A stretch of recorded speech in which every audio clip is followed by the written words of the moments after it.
Question exercise 9.3 का आपके सामने है। क्वेश्चन नंबर 6, ये इस एक्सरसाइज का लास्ट क्वेश्चन है और ये भी बहुत इंपॉर्टेंट क्वेश्चन है। जैसे कि आप लोग सब जानते हैं कि एएमयू और सीबीएसई का पैटर्न क्या रहता है एग्जाम में।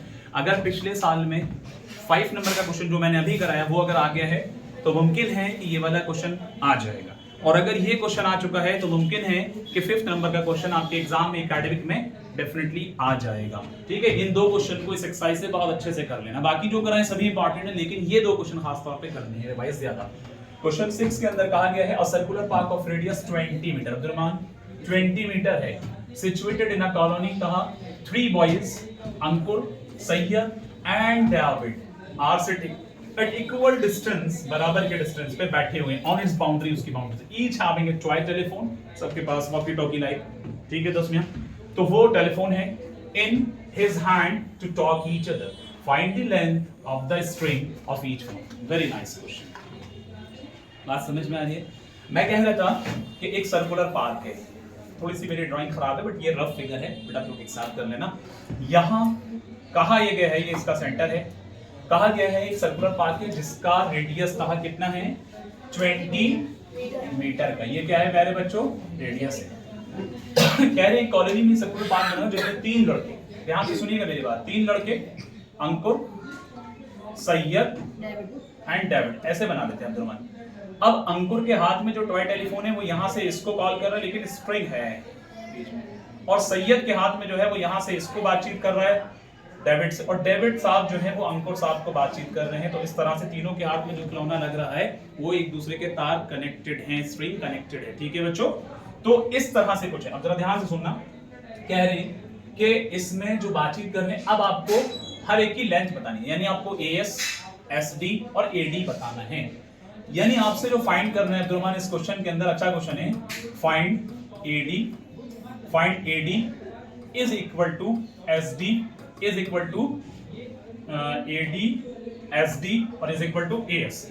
मैं कहना चाह रहा था ये तीनों की लेंथ आपको फाइंड आउट करनी, यानी मैं तीनों को इक्वल इसलिए लिखा प्यारे बच्चों क्योंकि यहाँ पर कहा गया है कि बराबर के डिस्टेंस से बैठे हुए हैं। तो ये बात पक्की है कि जितना एएस है उतना एसडी है, जितना एसडी है उतना एडी भी है। Getting my point? तो यहाँ पर सुबूर फोकस कर रहे हैं बेटा। यहाँ पर कह रहे हैं कि ये तीनों इक्वल है, लेकिन इसका मेजरमेंट क्या है, हमें इसी पर वर्क करना है। अच्छा क्वेश्चन है। यहाँ पर एक छोटा सा एक्स्ट्रा चीज आएगी जो आपको हमेशा के लिए तस्वीरें याद रखनी है। कहा फोकस करो, कह रहे हैं कि 20 मीटर का सेंटर से रेडियस है। तो मेरे भाई मैं यहाँ से यहाँ तक लाइन ड्रॉ करता हूँ जो कि मैं 20 मीटर यहाँ पर रख देता हूँ। कितना बच्चों? 20 मीटर। अब यहाँ से यहाँ तक ये सेंटर था, इसके बाद मैंने यहाँ पर लिखा, तो ये O पॉइंट है, ध्यान देना, इसका नाम मैंने प्यारे बच्चों एन कर दिया। जाहिर सी बात है, एक चीज जो मैं आप समझाने वाला हूँ जरा ध्यान से देखना, यहाँ से सॉल्यूशन शुरू कर रहे हैं अयान। तो आपका जो O है, O A है जो है वो 20 मीटर का। एक बात तो ये आगे था। दूसरी बात, हमारे पास OM तो नहीं है, लेकिन हमें फाइंड आउट करना है AS, SD और ये।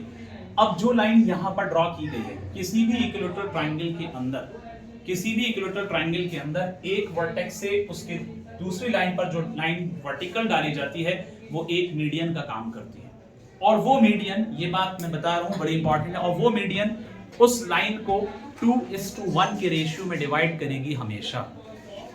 वो मीडियन इस लाइन को 2:1 के रेशियो में डिवाइड करेगी हमेशा। इस बात का मतलब है प्यारे बच्चों कि ये 2 रहेगा और ये 1 रहेगा। अकॉर्डिंग टू क्वेश्चन जो बात मैंने बताई, तो मैं कह सकता हूं OA upon OM is equal to 2/1। इतनी बात समझ में? बट प्यारे बच्चों यहाँ पर कहा OA की जो वैल्यू कितनी है 20, OM का हमें नहीं मालूम है, और ये रेशियो था 2/1। ध्यान देने की जरूरत है, जब क्रॉस मल्टीप्लाई में जाएंगे, क्रॉस में OM इंटू 2 होगा, 20 इंटू 1 होगा, तो OM इंटू 2 रहेगा, तो यहाँ 20 इंटू 1 करेंगे 20, और ये वाला 2 इधर आकर के बाद में वापस यही आएगा प्यारे बच्चों। तो इस तरह से सुबूर, मैंने कोई जादू नहीं किया सुबूर, बहुत बेसिक सा कैलकुलेशन है। अगर कोई कंफ्यूजन हो तो पूछ लेना। जी अब्दुर्रहमान सर, क्या कहते हैं OA और OM ये कैसे हो रहा है? ये कैसे हो रहा है, चलो अभी बताऊंगा, फिलहाल इस सॉल्यूशन को कंप्लीट करता हूं, फिर अभी बताऊंगा। तो यहाँ पर बच्चों जब मैं इससे मल्टीप्लाई करूं 2OM होगा, और इसको इससे मल्टीप्लाई करूं 20 होगा, 20 इंटू 1, तो ये वाला 2 यहाँ आकर के फिर डिवाइड होगा। तो इससे पता चलता है कि OM की जो वैल्यू होगी प्यारे बच्चों वो 10 मीटर की आ रही है, क्योंकि ये 20 मीटर था 10 मीटर। अब्दुर्रहमान का सवाल था, मैं इस बात को थोड़ा सा बता देता हूँ कि ये OA अपॉन OM कैसे हुए। मैंने कहा कि कोई लाइन रेशियो में चली जाती है 2:1 के रेशियो में, तो रेशियो का मतलब कि OA upon OM is equal to 2:1। 2:1 का मतलब 2/1 है, क्योंकि ये एक फैक्ट है कि इक्विलेटरल ट्रायंगल के अंदर जो किसी वर्टेक्स से उसके तीसरी लाइन के ऊपर जो मीडियन डाला जाता है, जो लाइन डाली जाती है, वो एक तरह से मीडियन होता है, और वो मीडियन 2:1 के रेशियो में हमेशा जाएगा। क्योंकि एक और बात है, इसलिए जाएगा क्योंकि ये सेंटर के थ्रू पास होकर के जा रहा है। सेंटर से पास होकर के जाएगा तो डेफिनेटली वो 2:1 में जाएगा। सेंटर तभी होगा जब वो सर्किल के अंदर बात की जा रही होगी। इतनी बात समझ में आ गई?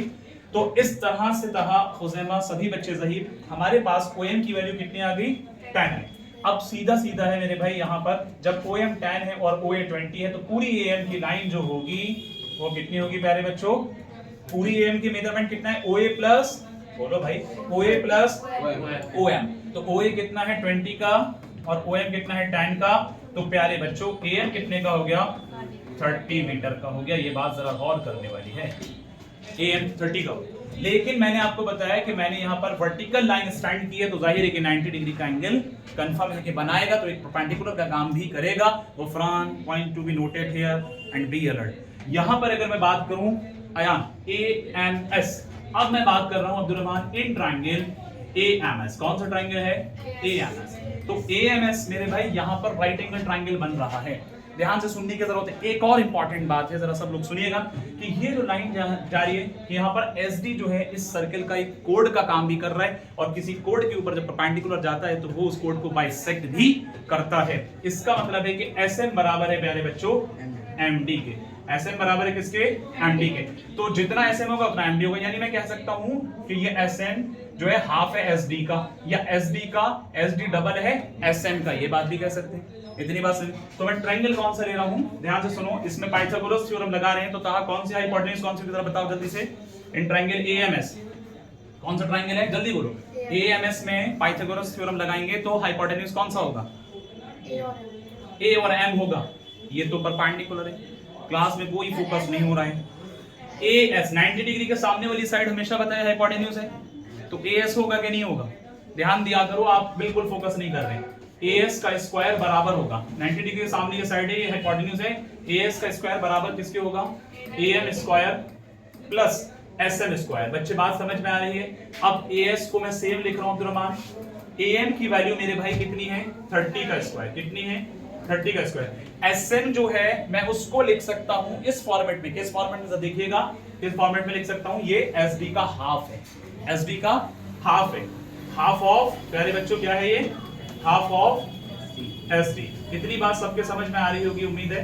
हाफ ऑफ SD का स्क्वायर। लेकिन अगले स्टेप में मैं क्लियर करूंगा। AS square is equal to 30 का स्क्वायर कितना होगा? 900 प्लस हाफ ऑफ SD का मतलब क्या होगा? जरा ध्यान देना, मैं क्या कर रहा हूं यहाँ पर हाफ की जगह हाफ रख रहा हूं।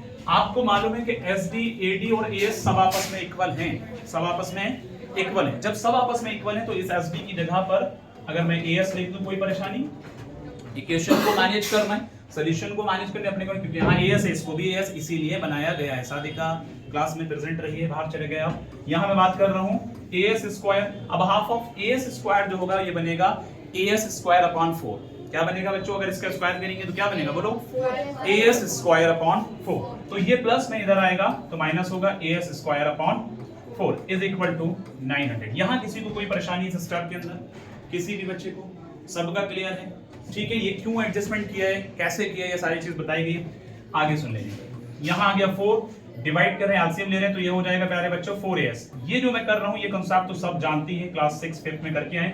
4 से 4 जाएगा 1 और यहाँ पर रहेगा AS स्क्वायर, और यहाँ आ गया 900। अब ये 4 इधर आकर मल्टीप्लाई होगा, 4AS में से 1AS स्क्वायर जाएगा तो प्यारे बच्चों बचेगा 3AS स्क्वायर, और यहाँ 4 9 जा 3600 हो जाएगा। इतना स्टेप यहाँ तक सबका क्लियर? आगे बढ़ते हैं, एक दो स्टेप और रहेंगे, बेसिक से हैं, आपको सही से समझना है। देखें यहां पर अगर मैं इस 3 को इधर लाऊंगा तो ये बनेगा AS square is equal to 3 से 3600 को डिवाइड किया जाएगा तो इसका मतलब कितना आ जाएगा बच्चों? 1200। अब जब एक साइड पर स्क्वायर है और एक साइड पर नहीं है तो आपको क्या करना है? AS is equal to √1200। मेरे भाई यहाँ बात सबके समझ में आई? √1200 को मैं किस तरह से लिख रहा हूँ, यहाँ जरा गौर करने की जरूरत है। कहा 1200 बनेगा, देखो इसका 12 पकड़ो और इसके 2 0 पकड़ो, 12 बनता है 4 into 3 से, 4 इंटू 3 से, तो एक जगह मैंने किया 4 और एक जगह मैंने किया 3, लेकिन 2 जीरो हैं, तो अगर मैं यहां 2 जीरो लगा दूं तो 400 इंटू 3 ब्रेक हो सकता है। अब मैंने 4 के साथ ही 2 जीरो इसलिए लगाया प्यारे बच्चों क्योंकि वो एक परफेक्ट स्क्वायर है, उसको रूट से बाहर निकाला जा सकता है। तो according to this as is equal to 400 की जगह कहां बनेगा, दिमाग खोल के बैठना था, ये आ जाएगा 20, क्योंकि 400 जो बन रहा है प्यारे बच्चों वो बनता है 20 इंटू 20 से। किससे बनता है? 20 इंटू 20। तो रूट में जब दो वैल्यू में एक वैल्यू बाहर आएगी तो ये √3 बनेगा। इस तरह से समझ में आया, as इज इक्वल टू 20√3। अब जितना मेरे भाई as है उतना ही sd होगा, उतना ही ad होगा। तो ईच स्ट्रिंग जो है उसकी लेंथ 20√3 मीटर आपका बन रहा है। आपका आंसर यही होगा। Very nice question. क्लियर सबका?